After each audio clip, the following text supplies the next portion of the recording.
Assalamualaikum warahmatullahi wabarakatuh. Waalaikumsalam warahmatullahi wabarakatuh. Pertama-tama marilah kita mengucapkan puji dan syukur kepada Allah Subhanahu wa taala yang telah mengirimkan rahmat serta nikmatnya. Jadi kita dapat berkumpul pada pagi hari ini di kelas 11 Ujian ini. Dan juga tak lupa salawat serta salam kepada junjungan kita Nabi Muhammad SAW yang telah membawa kita dari zaman jahiliyah ke zaman Islamiyah sekarang. Selanjutnya, alhamdulillahirrahmanirrahim, pada pagi hari ini saya mendapatkan kesempatan untuk memberikan hukum tentang mensyukuri nikmat. Nah, berbicara tentang mensyukuri nikmat, kira-kira apa nih yang pertama kali terlintas di pikiran kalian? Jadi bisa jawab nggak? Alhamdulillah. Mengucapkan alhamdulillah kata Haula. Yang lainnya? Apa yang terlintas saat mensyukuri ya nikmat? Apa terlintas dalam pikiran kalian? Ayo. Ada nggak selain Haula? Anybody? Nggak ada. Kalau nggak ada, benar sebenarnya yang dibilang Haula tadi. Syukur nikmat tuh salah satunya, contohnya ya mengucapkan alhamdulillah. Nah, sebelum kita lanjut ke materi selanjutnya, kita bakal bahas dulu arti tentang mensyukuri. Selama ini kan kita mendengarkan kata-kata mensyukuri, bersyukur, syukur, tapi kadang-kadang kita tuh masih bingung sebenarnya apa sih arti syukur itu. Syukur itu berasal dari bahasa Arab, yaitu syakaro yashkuru syukron, artinya pujian kepada pemberi kebaikan. Nah, makanya selama ini kalau kita mendengarkan kata-kata bersyukur atau mensyukuri, nah itu tuh selalu identik dengan kata-kata pujian atau berterima kasih kepada Allah Subhanahu wa taala atas segala nikmat yang telah diberikan kepada kita. Nah, kalau kita udah tahu arti dari kata-kata mensyukuri, kita lanjut ke materi selanjutnya, yaitu jenis-jenis nikmat. Ternyata Allah Subhanahu wa taala itu memberikan 5 jenis nikmat. Apa aja sih kira-kira jenis-jenis nikmat yang diberikan Allah Subhanahu wa taala? Yang pertama itu ada nikmat fitriyah atau nikmat yang ada pada diri kita atau personal kita. Contohnya itu nikmat mendengar, nikmat berbicara, nikmat untuk bernafas, nikmat untuk bisa berdiri saat ini. Nah, itu merupakan nikmat-nikmat yang diberikan Allah di dalam diri kita. Maka dari itu, salah satu contoh kita untuk mensyukuri nikmat tersebut adalah dengan menjaga diri kita sendiri dari perbuatan-perbuatan yang diharapkan Allah Subhanahu wa taala. Yang kedua itu ada nikmat ikhtiyariyah. Ini merupakan nikmat yang kita peroleh atas usaha kita.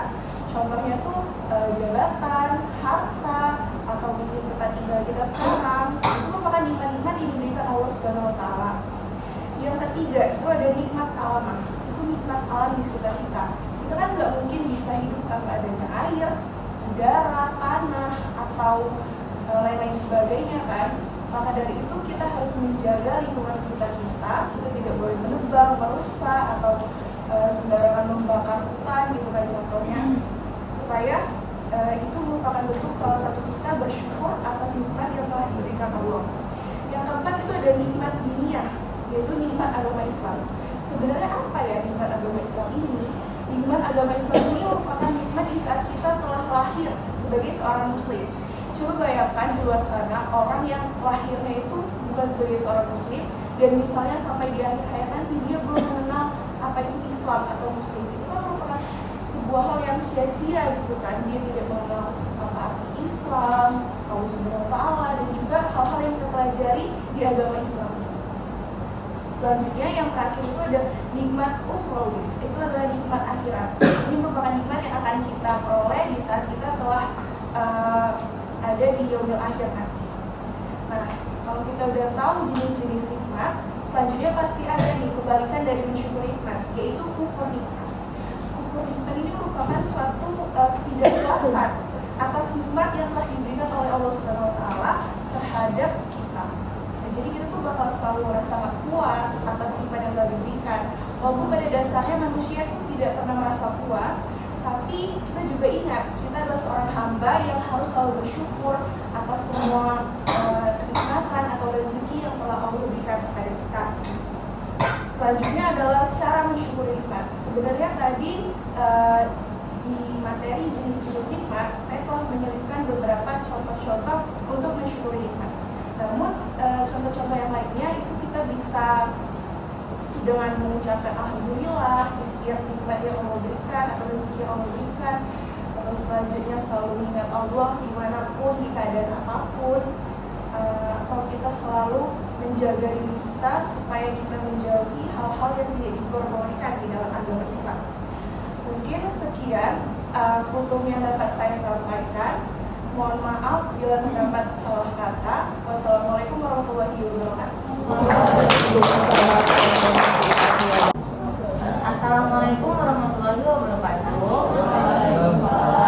Warahmatullahi wabarakatuh. Pertama-tama marilah kita panjatkan puji syukur kita kepada Allah Subhanahu wa taala karena kita masih diberi kesempatan untuk kumpul di kelas kita ini.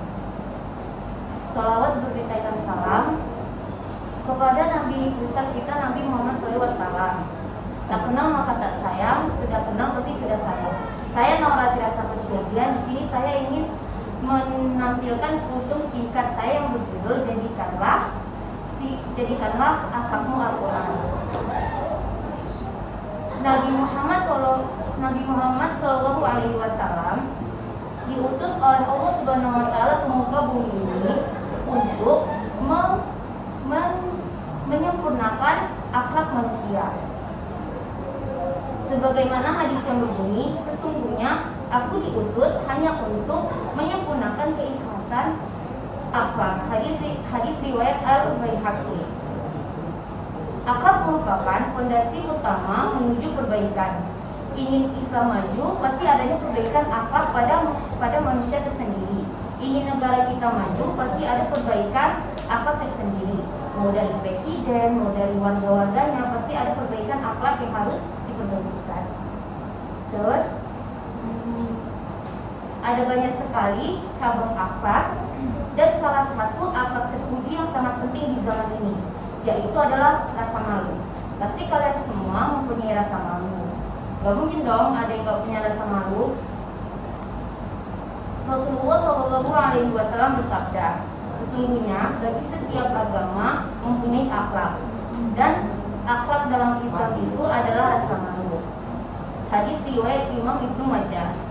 Malu berarti merasa sangat tidak enak hati, seperti hina atau segan melakukan sesuatu karena ada rasa hormat, agak takut kepada pihak lain.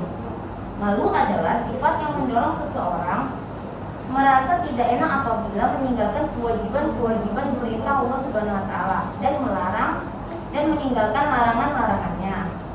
Malu merupakan sifat atau perasaan yang membentengi seseorang dari melakukan yang rendah atau kurang sopan. Ajaran Islam mengajarkan kita supaya memiliki sifat rasa malu karena dapat menyebabkan akhlak seseorang menjadi tinggi dan sombong. Orang yang tidak memiliki sifat malu, akhlaknya akan rendah dan tidak mampu mengendalikan hawa nafsu. Sekian kultum singkat dari saya.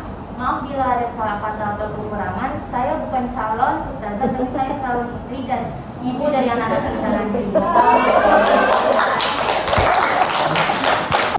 Assalamualaikum warahmatullahi wabarakatuh. Waalaikumsalam warahmatullahi wabarakatuh. Nah, ada jawaban. Kita panjatkan puji dan syukur kita kepada Allah Subhanahu wa taala karena kita telah diberi rahmat sehingga kita bisa berkumpul di tempat kelas ini. Salam dan salam kita berikan kepada baginda sallallahu alaihi wasallam. Semoga kita di akhirat mendapatkan syafaatnya. Di sini saya akan menyampaikan kultum tentang berbakti kepada orang tua kita. Allah Subhanahu wa taala telah memerintahkan kita untuk selalu berbakti kepada orang tua kita. Ini dijelaskan dalam ayat Al-Qur'an yaitu Al-Isra ayat 23. Dalam ayat tersebut dijelaskan bahwa jika orang tua kita sudah berusia lanjut, jangan kita pernah berkata kepada mereka. Kita juga dilarang untuk membentak atau berbicara kasar kepada mereka. Kita harus menggunakan bahasa yang sopan kepada mereka saat berbicara. Karena kita sampai kapanpun tidak akan pernah bisa membalaskan kasih sayang mereka. Ada beberapa cara yang bisa saya sampaikan untuk berbakti kepada orang tua. Jika kita masih tinggal bersama mereka di rumah, kita bisa membantu mereka dalam mengerjakan beberapa pekerjaan rumah, seperti menyapu, mengepel rumah, dan mencuci piring. Kita juga harus berkomunikasi dengan mereka setiap hari dengan cara menanyakan kabar mereka. Kita juga harus senantiasa mendengarkan perkataan mereka dan jangan pernah membantah perkataan perkataan mereka. Itu saja yang bisa saya sampaikan. Wassalamualaikum warahmatullahi wabarakatuh. Assalamualaikum warahmatullahi wabarakatuh.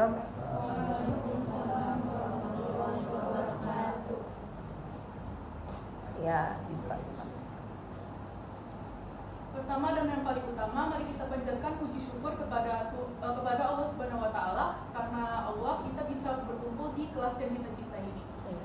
Salawat dan salam tak lupa pula kita junjungkan kepada Nabi Muhammad SAW, karena beliaulah yang telah membawa kita dari zaman jahiliyah menuju zaman yang diberkahi Islam. Jadi dirinya saya di sini untuk menyampaikan kultum singkat di bulan Ramadan, yaitu sabar dan ikhlas. Sabar dan ikhlas sudah pasti tidak asing di telinga kita ya kan, karena selalu aja di hari-hari kita. Jadi sabar dan ikhlas ini juga berasal dari kata bahasa Arab, yaitu sobaro yasbiru, yang berarti menahan.